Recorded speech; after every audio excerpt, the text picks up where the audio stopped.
Guys, my name is Dan Volman, a realtor with Remax Alliance based out of Netherland, Colorado. And today I have Benjamin Gleason, the proud owner of Isolate Flotation Center here down in Boulder. And today we're going to learn a little bit about his business and how that impacts the community around him.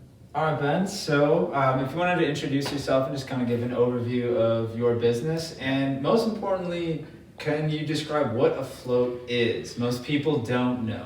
Yeah, and it's growing in popularity, but it's actually been around since the concept of sensory deprivation tanks has been in practice since the early 50s.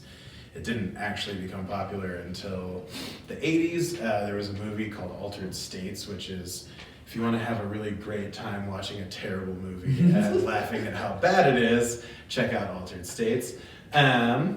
And it got a lot of popularity because of that, and then kind of went through a little slump, and then this guy, Joe Rogan, who most of you probably know, started talking about float tanks on his podcast about 10 years ago, and that really skyrocketed the industry. We were actually one of the first 100 float centers in the world. No shit.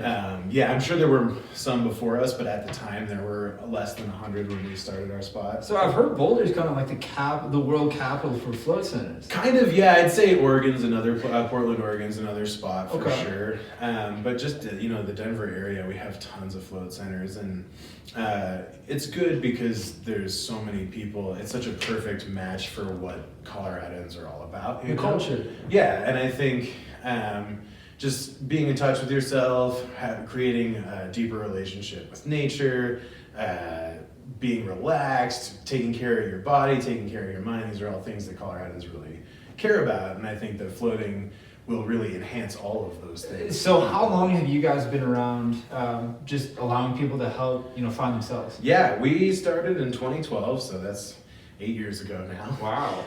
Yeah, and we were in a different location in Boulder. We started off with one tank. It was small, and gosh, we've learned so much over the years. What kind of an operation do you guys have now? Now we have 4 tanks. We also have 2 massage rooms, so people can get massages and float in combination. We have couples come do that together too, so like one person will go float and get a massage, and then they switch. So if you want a relaxing day, this is kind of an all-inclusive place. Absolutely, and it's one of those things that's not just like, oh, let's go to the spa and like pamper ourselves, because I think massage too, but floating especially, it's one of those things that sometimes in the moment it feels good, and sometimes in the moment it's really challenging, because as I was just telling this person that I put in the tank, like ultimately what floating is really about is learning how to be with yourself. And a flotation tank creates a really intimate environment for you to experience yourself, because there's literally nothing else but you in there, So it's dark, it's silent, you can't smell anything, you can't taste anything.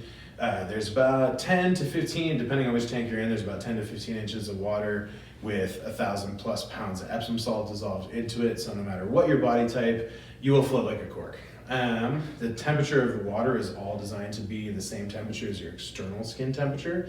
So when you lay still, after a period of time, you will most likely start to notice that you don't really know where your body ends and where the float tank begins, because everything's so perfectly matched. So there's really nothing coming in to your whole sensory input system. So you just get to experience your internal sensations, some external sensations, but it's mostly just like your thoughts, your body, and whatever that is for you is what it's going to become. I can't tell people what a float's going to be like, because ultimately being with yourself is different from person to person and from day to day with that person. So it's kind of like a disconnect from reality. It allows you to sit and talk to yourself and understand who you are on a deeper level. Exactly. And I think the thing that I will say is, like, if that's not something that you're used to doing and just on your own, if you don't have a whole lot of dialogue with yourself about your life and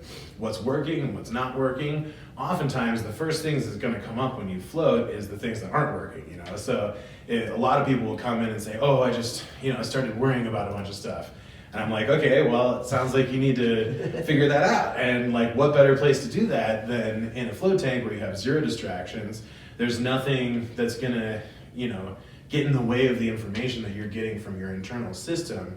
So you're going to get a really accurate perspective of where you're at this point in time. And then because you have accurate information, you can make much better decisions on what needs to be done, what needs aren't getting met, how do I meet those needs. So I think it's a really great way to be in touch with yourself and maintain, just a higher level. It sounds like you're able to kind of escape like reality in a sense and literally just have a conversation with yourself to the point where you're actually listening. Yes. Hopefully you're listening. Some people don't, and then they get out and they're like, I was bored. I'm like, cool. All right, bye. So if I'm a first time floater, is there a general consensus on what I can expect? Is it really unique to the individual itself, or can you just kind of describe what a first time floater is going to experience? Yeah.